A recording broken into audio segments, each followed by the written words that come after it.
As profecias de Metódio de Patara. Introdução. São Metódio foi um bispo que foi martirizado no século IV. Essas são algumas das profecias cristãs pós-bíblicas mais antigas existentes. A maioria dos estudiosos autoritários agora concorda que as profecias são obra de um autor pseudônimo que escreveu em siríaco por volta de 680 d.C. O manuscrito em questão onde essa profecia se encontra, chamado Monumenta Patrum Orthodoxographa, de 1569, foi localizado na Biblioteca Patrium Veterum, quase 1000 anos após a morte de São Metódio.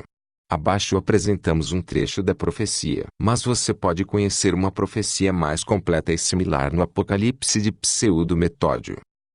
Início da profecia. Chegará o tempo em que os inimigos de Cristo se gabarão dizendo: submetemos a terra e todos os seus habitantes ao nosso controle, e os cristãos não podem escapar de nossas mãos. Comentário. Aqui fazendo referência ao Império Turco-Otomano, que dominou toda a Europa desde a queda do Império Cristão Bizantino em 1453, sobre as mãos e na fé do falso profeta Maomé II, os muçulmanos conquistaram, controlaram, perseguiram e mataram 1/3 dos cristãos, se infiltraram nos domínios da Igreja Católica, queimavam os livros que se encontravam com as pessoas, queimaram diversas bibliotecas. Mas muitos padres cristãos resgataram e às escondidas enviaram diversos livros para serem preservados na Biblioteca do Vaticano, mas entre a população o conhecimento ficou perdido, a ponto de a Europa ficar mergulhada em um período conhecido como Idade das Trevas, onde o conhecimento ficou completamente perdido. As hordas otomanas forçaram muitos cristãos a negar Cristo e se converterem ao islamismo. Todos os que não aceitavam eram mortos da pior forma. Se calcularmos desde o nascimento do fundador, Osman I, ou Otomano I, em 1258, até o último resquício do Império Otomano, que recebeu uma ferida mortal em 1924, forma um número de duração de 666 anos, número que no Apocalipse de João é conhecido como o número do Império da Besta, ou o número de tempos do domínio de um homem. Otomano I deu o seu nome ao império. Como diz Apocalipse, aquele que não tiver o nome da besta, ou sua marca ou seu símbolo, não poderá comprar, nem vender nada.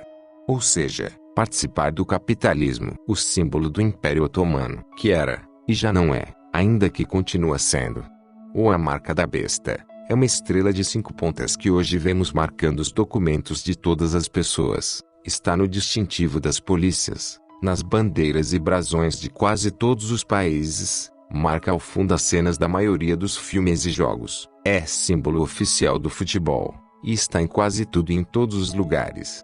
E infelizmente também está marcando a mão direita e a testa da alma de grande parte dos homens, porque venderam sua liberdade pela escravidão. Continuando a profecia, então um imperador romano se levantará com grande fúria contra eles.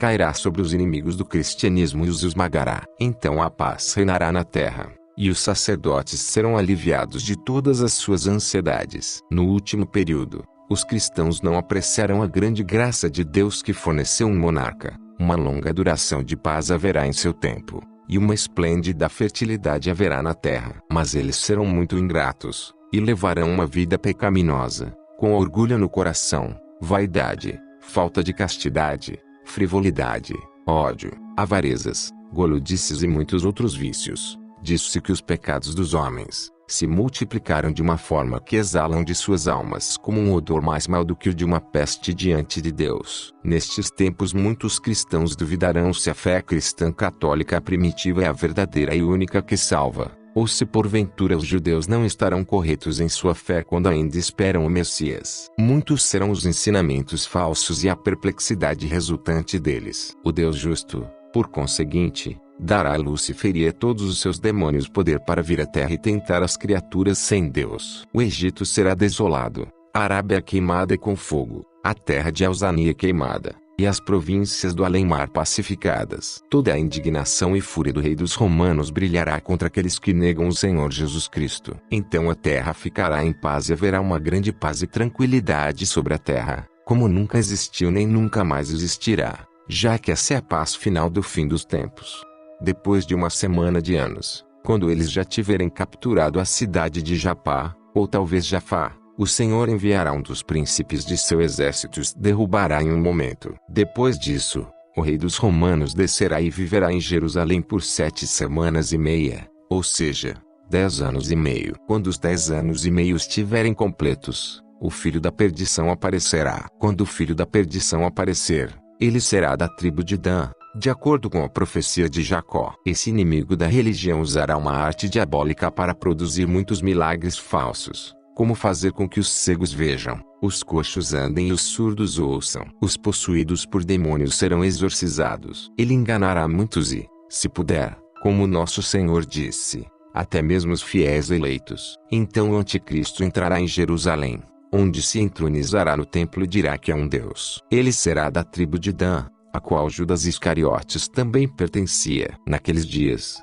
o anticristo provocará muitas tribulações, mas Deus não permitirá que os redimidos pelo sangue divino sejam enganados. Por esse motivo, ele enviará seus 2 servos, Enoque e Elias, que declararão falsos os prodígios do anticristo, e irá denunciá-lo como um impostor. Após a morte e a ruína de muitos, ele deixará o templo em confusão, e muitos de seus seguidores o abandonarão para se juntar à companhia dos justos. O sedutor, ao ver-se repreendido e desprezado, ficará enfurecido e matará aqueles santos de Deus. É então que aparecerá o sinal do Filho do Homem, e ele virá sobre as nuvens do céu. Fim.